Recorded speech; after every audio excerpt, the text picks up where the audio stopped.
Aula de História. Tema de hoje: Mesopotâmia. Mesopotâmia significa terra entre rios e a localização atual geográfica é a região do Oriente Médio, mais especificadamente Iraque. Mesopotâmia, por significar terra entre rios, ficava entre o rio Tigre e o rio Eufrates. Localizada também como Crescente Fértil, conhecida como Crescente Fértil, essa região do Oriente Médio é excelente para a agricultura. Tinha o formato de uma lua crescente e seu território possuía um solo fértil, facilitando então a prática agropastoril. Aqui a gente trouxe um mapa para vocês observarem a região da Mesopotâmia, que fica entre rios e tem o formato de uma lua crescente.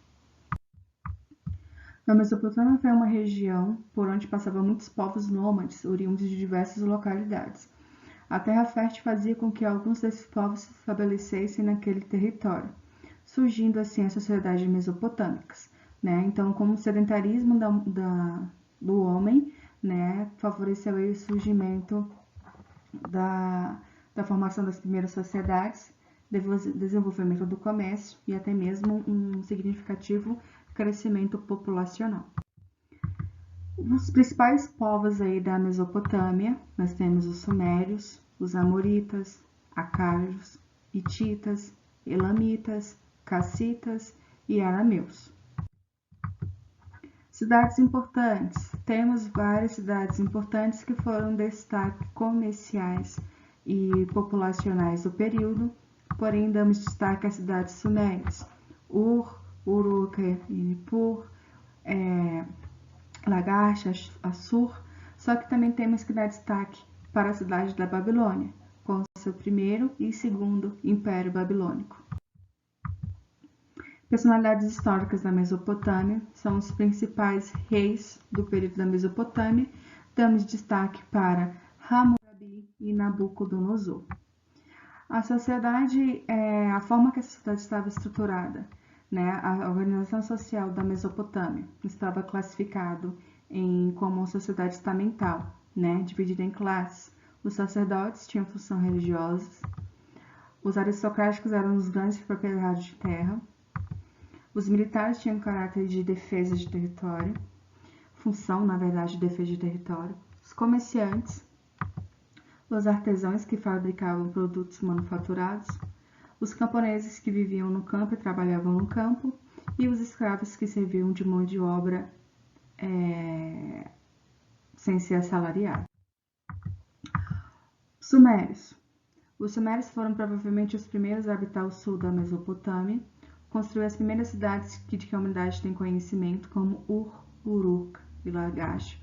Sua organização política era semelhante a uma confederação de cidades-estados, governados por um chefe religioso e militar que era denominado Patese. Cidades-estados são cidades independentes, E o chefe religioso e o chefe de estado desse período tinha funções religiosas e militares. Os sumérios são conhecidos pelo conhecimento da escrita cuneiforme, Essa consistia em registros feitos em placas de argila com o auxílio de estilete, que imprimia traços com forma de cunha. Possuía um complexo e completo sistema de controle da água dos rios, processo de irrigação. Esse é um exemplo de escrita cuneiforme, E a linguagem escrita é resultado da necessidade humana de garantir a comunicação e o desenvolvimento da técnica. Sumérios realizavam obras de irrigação, barragens de diques, utilizavam técnicas de metalurgia do bronze e eram politeístas, acreditavam em vários deuses. Amoritas, com o declínio do império fundado por Sargão, destacou-se na Mesopotâmia um grande e unificado império que tinha como centro administrativo a cidade da Babilônia, situada nas margens do rio Eufrates. Os amoritas, povos semitas provenientes da Arábia, edificaram então o primeiro império babilônico, Então, os amoritas são responsáveis pelo primeiro império babilônico. Este povo, conhecido também como antigos babilônicos, os que diferenciam dos caldeus. Os caldeus são os fundadores do segundo império babilônico, e eles são conhecidos como neo-babilônicos. O soberano que mais destacou foi o rei Hammurabi, tá? Que elaborou um código de leis, que é o Código de Hammurabi. Um ditado mais famoso aí é o olho por olho, dente por dente. O caráter das leis que constitui o Código de Hammurabi era bastante severo, a pena era equivalente à falta cometida. Assírios. De origem semita, os assírios viviam no pastoreio e habitavam as margens do rio Tigre. A partir do final do segundo milênio a.C., passaram a se organizar como sociedade altamente militar e expansionista. Suas conquistas foram além da Mesopotâmia, conseguiram chegar no Egito, tá? O centro administrativo do império era Nínive, onde o rei conseguiu criar uma biblioteca de Nínive, com mais de 22 mil placas de argila. Então, os livros não eram feitos de papel, eram de argila. Muralha síria, né? O exército assírio era notável e muito cruel com os povos dominados. Caldeus, povo de origem semita que se estabeleceu na Baixa Mesopotâmia no início do primeiro milênio. Os caldeus foram os principais responsáveis pela derrota dos assírios. Nabucodonosor foi o soberano, né? Foi o rei de caldeus, e esse reinado durou 73 anos, pois os caldeus foram conquistados pelos persas.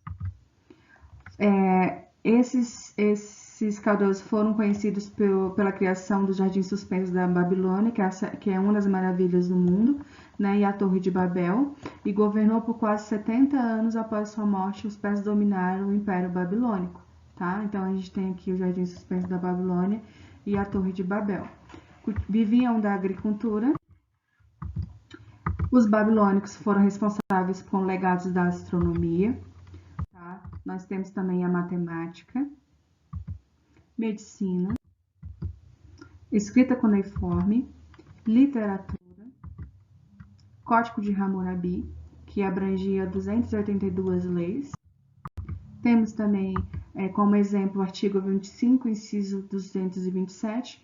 Se um construtor edificou uma casa para um cidadão, mas não reforçou seu trabalho e a casa que construiu caiu e causou a morte do dono da casa, esse construtor será morto. Aqui se baseia olho por olho e dente por dente. Foram responsáveis também pelo legado da arquitetura, né? É uma ideia de exibicionismo e luxo, tá? Queria templos e palácios que eram considerados cópia existente dos céus, né? Na Mesopotâmia também a gente tinha uma característica de deuses que representavam o bem e o mal, né? Então a gente tinha essa ideia do bem e do mal representado pelos deuses, tá? E o Patese representava o deus e combinava poderes políticos e religiosos, como eu falei no início da aula. E aqui eu trouxe para vocês alguns dos principais deuses da religião mesopotâmica, lembrando que aqui faz parte da mitologia. E esse é um básico resumo e breve resumo sobre a civilização da Mesopotâmia, civilização que se fixou aí na crescente fértil.